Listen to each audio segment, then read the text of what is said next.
안녕하세요. 반려동물 심장병의 든든한 동반자, 서울동물심장병원입니다. 오늘은 우리 아이들에게서 많이 발생하는 만성신장 질환에 대해 이야기하고자 합니다. 국내 심장병이 있는 반려동물 때문에 애를 태우시는 보호자분들이 많은데요. 또한 심장병이 있는 동물에서 신장질환 합병증이 발생할 가능성도 매우 높습니다.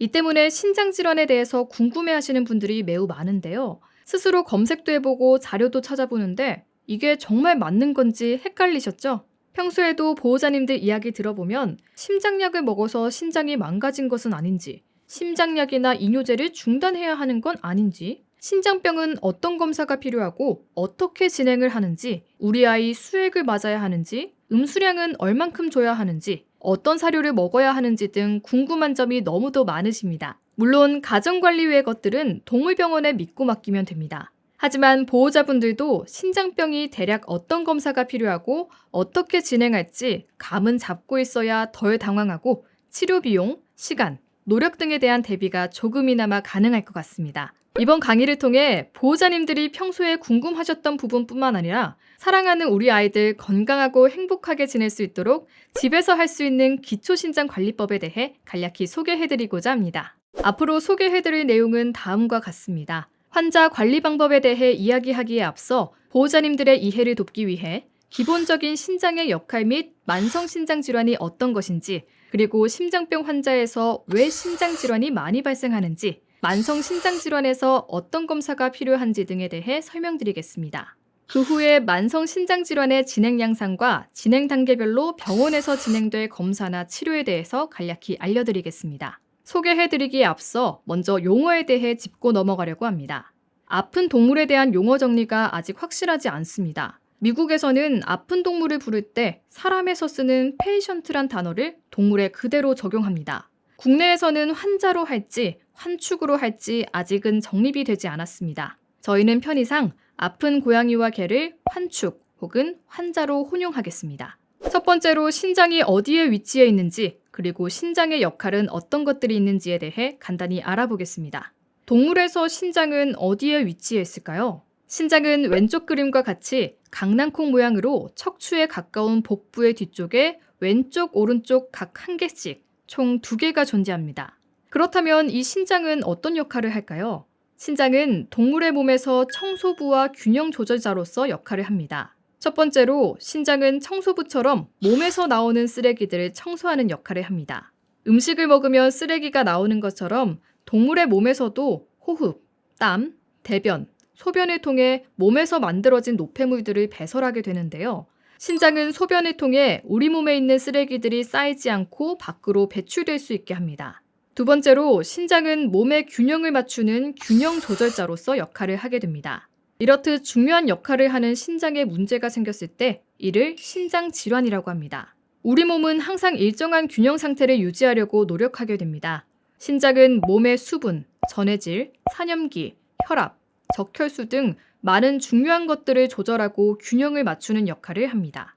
다음은 만성신장 질환이 무엇인지, 그리고 이를 유발하는 원인에는 어떤 것들이 있는지 알아보겠습니다.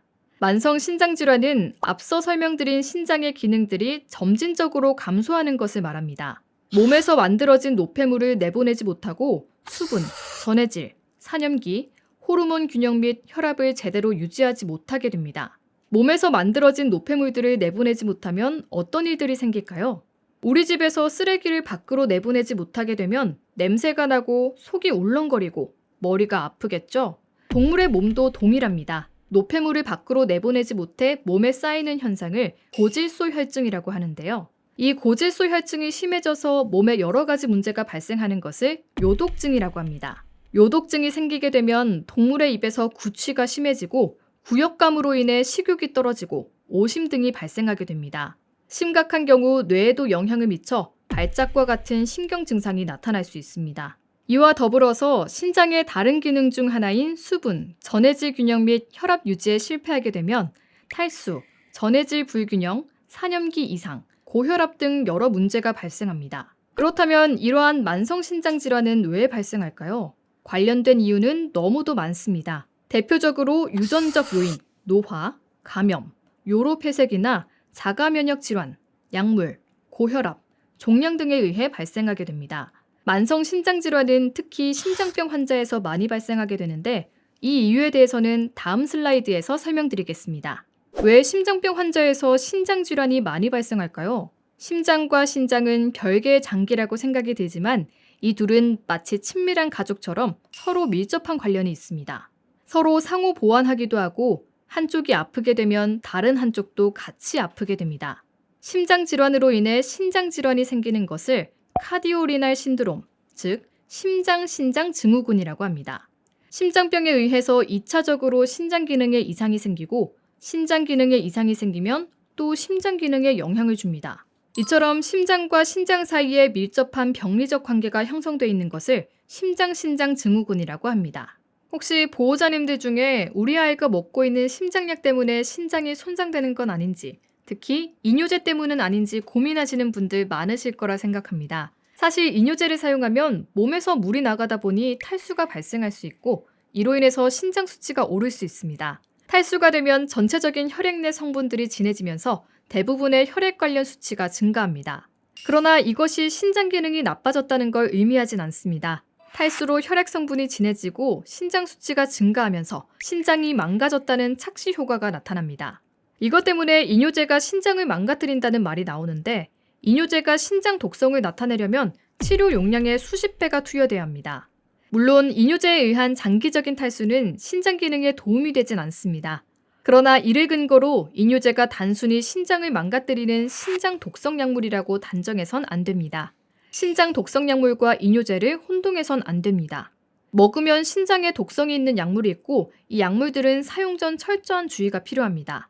심장병이 심해지고 신부전이 발생하면 이뇨제는 꼭 필요합니다.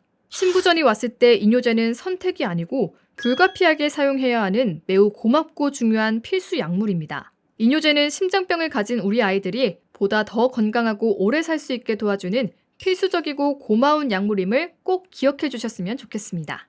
그렇다면 우리 아이들의 신장 상태 평가를 위해서 병원에서 어떤 검사가 필요할까요?